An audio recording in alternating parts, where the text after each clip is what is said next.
kind of the moment of truth, isn't it, in a way? All these hours. Yeah, it really is. This feels really nice, by the way. You know when the briskets are done, when the meat feels soft and tender. And I can feel it just kind of want to fall over. Yep. Oh, that's good. Look at it, it's almost breaking apart as you put it down. Yeah, it is. Let's let these things rest for a little bit and slice them up, see what they look like. That sounds good. I mean, I think we're gonna have 3 different experiences here. Oh, I think so.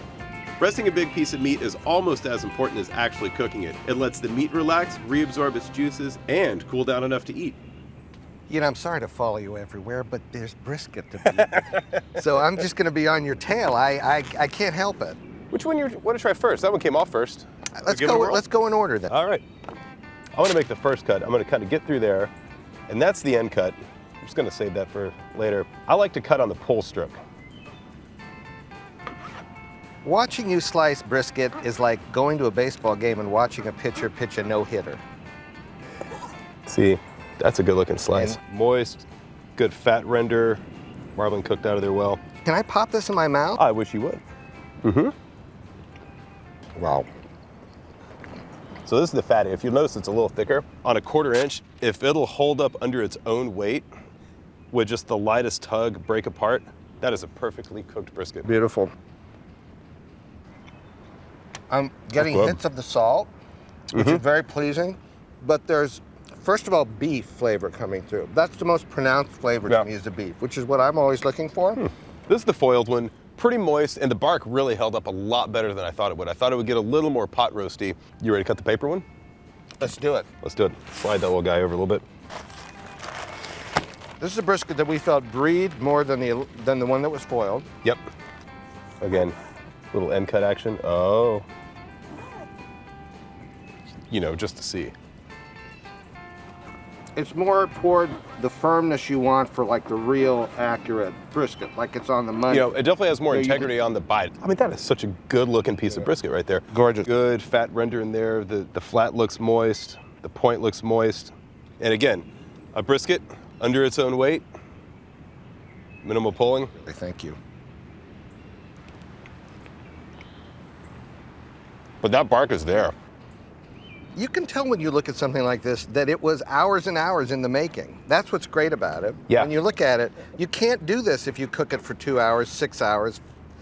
It won't look like this. You just can't cook a brisket super hot and fast and expect it to form this kind of bark, or that, well, maybe the bark, but it might be a little crunchier. It might be kind of burned, you know, not like a well-formed like seasoning. But inside, you're not going to have this moistness. No, I don't think so. This one tasted a lot beefier. You could tell that the fat like really cooked back into it.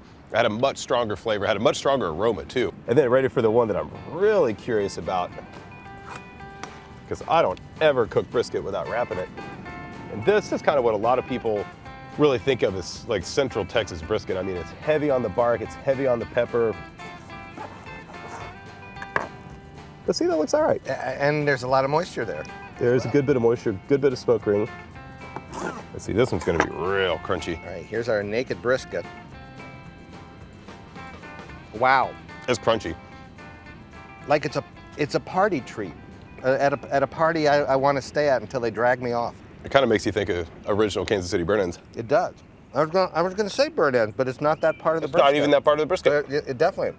It's a hair smokier than the other two. It's not as beefy. Has the least amount of beefiness. That's better than I thought it would be. When I look at this brisket and taste it, I think of LBJ. I'm thinking of being in a Cadillac with big fins on it, going 90 miles an hour out on the ranch, Right. hooping and hollering. That's this brisket right there. I'm thinking of picking up my beagle by the ears. I'm thinking of opening up a restaurant, selling brisket, saving up money, and starting an amphibious car collection. See, we're having different thoughts, you and me. LBJ had an amphibious car collection. I didn't know that. He did. See, I didn't know. I really like it. These have been really You know. different experiences. You have here the unwrapped brisket, the robust brisket, one of the great presidents of the United States brisket, right here. Over here, you've got like the brisket you want your whole family to have. It's honest, but very flavorful. It's not too aggressive. I really like that this was wrapped in the paper, and that's what I loved about it. Here, this is the brisket in the aluminum foil. It's almost like a lady who's putting on her high heels and her lipstick to go out. Those are the three briskets to me. They all have different qualities. Some are just a little bit more done up. So we cooked 3 briskets. We wrapped them all differently. The foil one's a little more pot roasty. The one that's unwrapped is really crunchy, lots of super Texas-y, simple flavors, nothing overpowering, but a lot stronger. And then the paper one's just right in the middle. And let that be a reminder. When you're cooking brisket at home, you're trying to really figure out how you like to do it. Only change one thing at a time, and you'll get there. In the meantime, I'm going in. You should get that I one. want the President brisket. No, that's for me.